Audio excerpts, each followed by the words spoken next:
Good morning, everybody. Very close to the afternoon. And it's the 1st of July, and I am this month going to be doing Kingdom Chronicles that my good friend, Pastor Reggie, Apostle Reginald Rice wrote. And this man, he's always bringing something good. I did not read this ahead of time. I've actually put it away and just got it out a minute ago because I remembered it's the 1st of the month and it's time for me to start. So let's see what we got today. Learning to cast. Casting all your cares upon him, for he cares for you. 1 Peter 5:7. So in this, he likens life to like a road, like when we're driving, or however we get down that road. And I think that's like a great analogy, is that each of us have a road, and if you have traveled enough to enough neighborhoods, enough states, enough countries, you'll find that there's all kinds of roads. There's smooth roads, there's bumpy roads, there's dirt roads, there's gravel roads, there's winding roads, there's curvy roads, there's roads with steep drop off. There's like so many different types of roads under so many different types of conditions, which you can traverse different ways. You can walk, you can ride a bike, there's different, or drive, or ride in a bus. So there's different ways that you can get across these roads. And no two of us are going to have the exact same experience. I mean, say even if we were born from the same mother and we want to go to the same heaven, even living right in the same house with each other and growing up next to each other, our roads are going to be different. It'll always be, our paths will always be colored by our perspective, our reactions, and things like that. So when we're driving or riding and we come into a situation in the road where the road is blocked, where the road is too much for whatever vehicle or mode of transportation we've chosen, then what do? And this is where we cast all our cares upon him, because sometimes there's just nothing you can do. You have to sit and wait for it to be cleared. And you can worry about it. And I think when people think about this verse, they're automatically thinking like casting, like throwing. But think about it in the way of casting is not just to spread upon, like casting a light or casting a shadow, but it also means to like register, like casting a vote. Or casting an image, creating, casting like a form for a statue. And so when we're on this road, even though we've come to this particular life situation where there's nothing we can do, or we're at an impasse, or we don't know what to do yet, or we can't do anything yet, and even when we can do something, we have to be able to trust that, we have registered our complaint with God. That he knows that we know we're depending on him to get us through this situation. Otherwise, it usually turns into a not necessarily self-serving, but a self-knowledge ideal of this is the best way for me to get out of here, which is interesting because the verse that I read, for my daily prayer was Proverbs 14:14.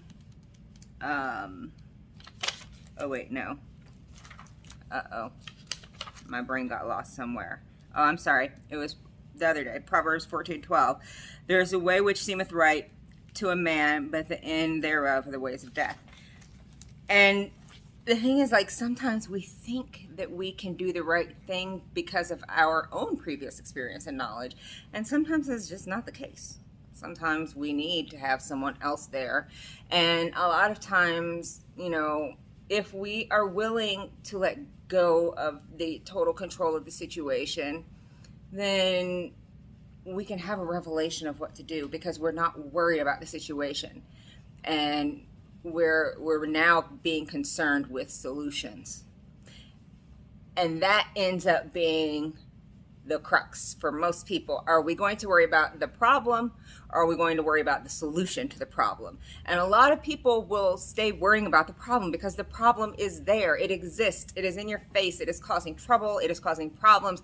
And the solution is nowhere to be found. So nobody wants to focus on that. So we focus on the problem, but that's not going to make the problem go away. And in fact, if nothing else, it gives you tunnel vision and like magnifies the problem in your head, even though the problem is still the same size out here, but now it's like up here and here. It's like taking up your whole head. So when we cast our cares, my dog plays phone. When we cast our cares upon God, that means that we now have the freed mental space to consider what He might have for us to deal with the problem. Sometimes that means you just got to get out the bus and start walking. Sometimes there's a log in the road, but it turns out that was random.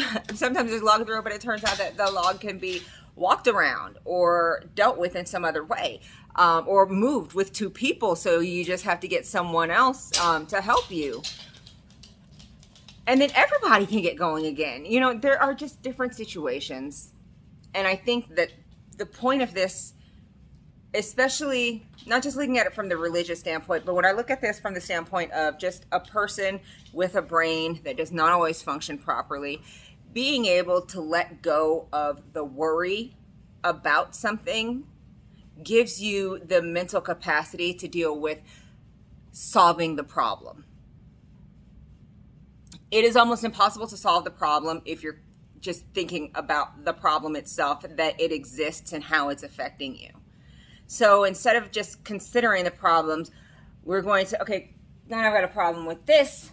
And now that I have recognized, registered my complaint with God and been like, okay, here, this is my problem. This is the shape of it. This is how it is. And this is how it's affecting me.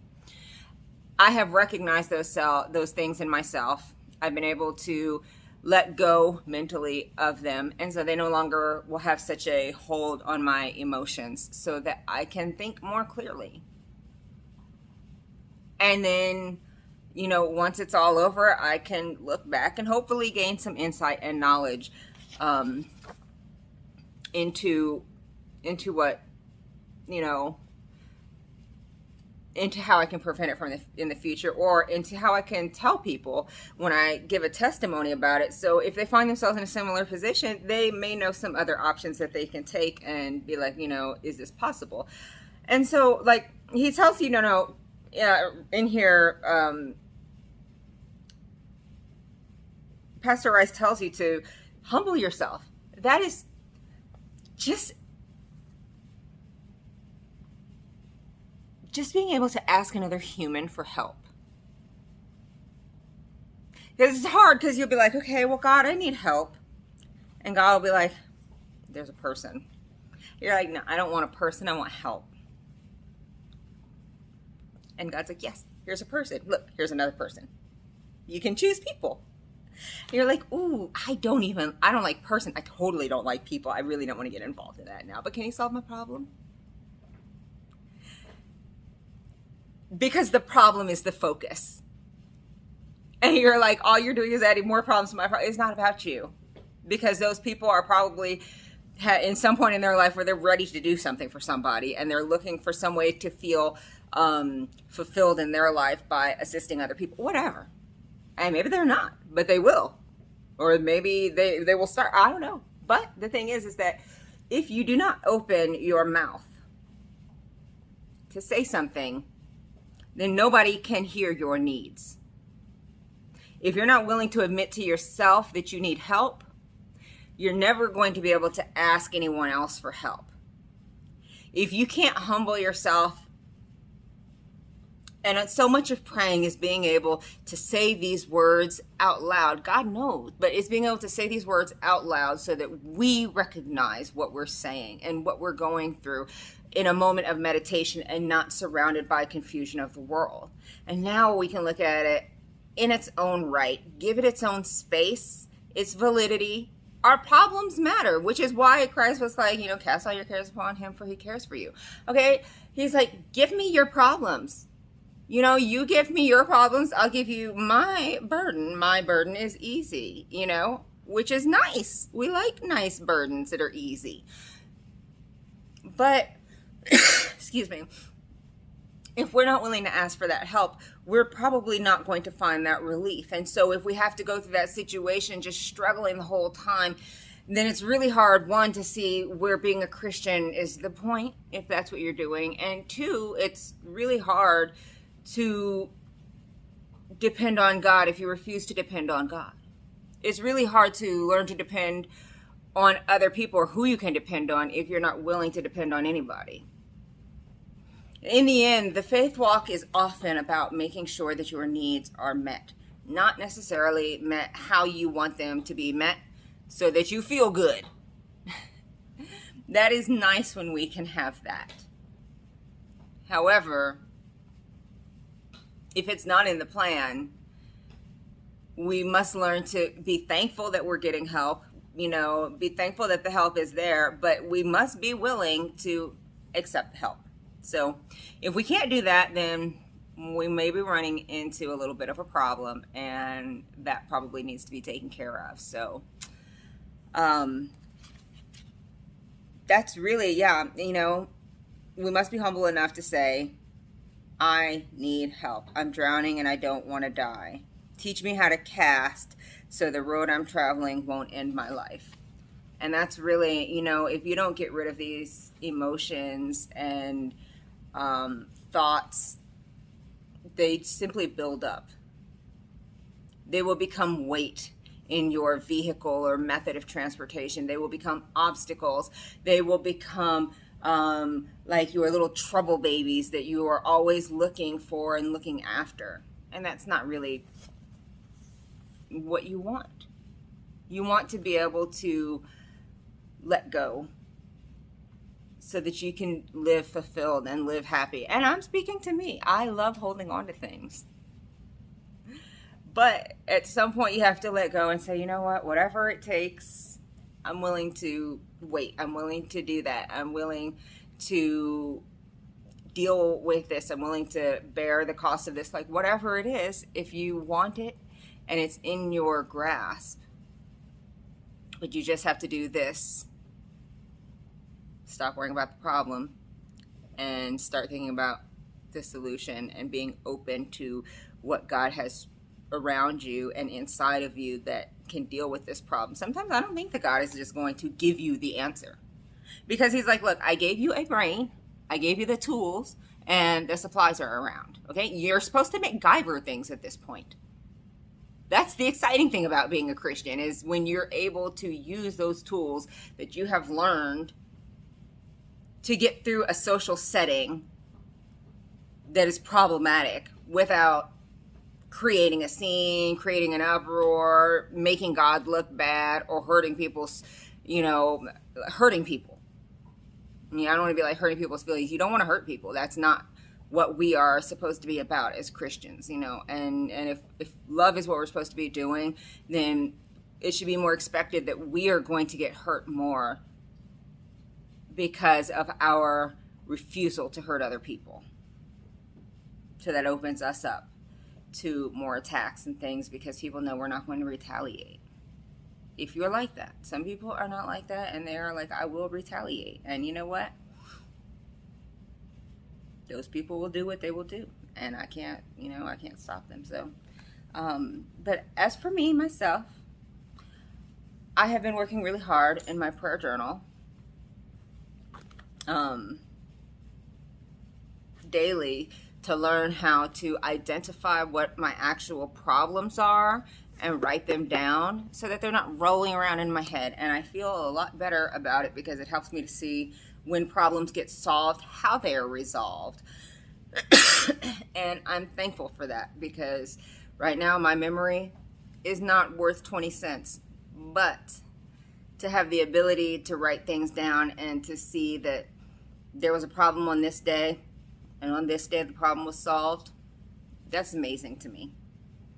And people can be like, well, it's not God. And I can be like, but it is. I don't think that God needs to make a fireworks show of everything. Like I said, he's given us the mindset, he's given us the knowledge, he's given us the understanding, so that we can apply these things and gain wisdom through him, you know. And so if we're looking through that lens, then I think we can get through situations a little easier as far as, you know, what we're able to do. I feel like I'm rambling. Am I rambling? I'm probably rambling. That's cool.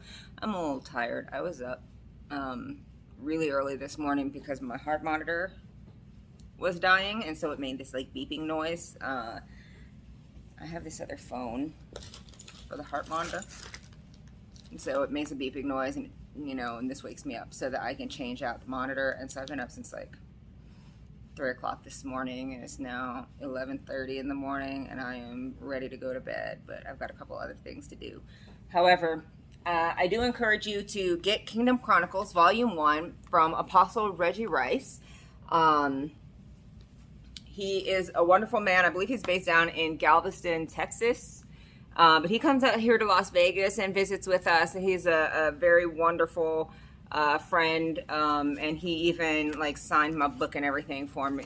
Where is it? Yeah, he even signed my book and everything for me. And so, you know, I will be doing this every day for July. This is not promoted. This is he has no idea that I'm doing this probably until today or tomorrow, whenever he's going to get onto the Facebook and be like, oh my gosh, look, random girl's doing thing with my book. That's me, guy. That's me. I'm doing the random thing with the book.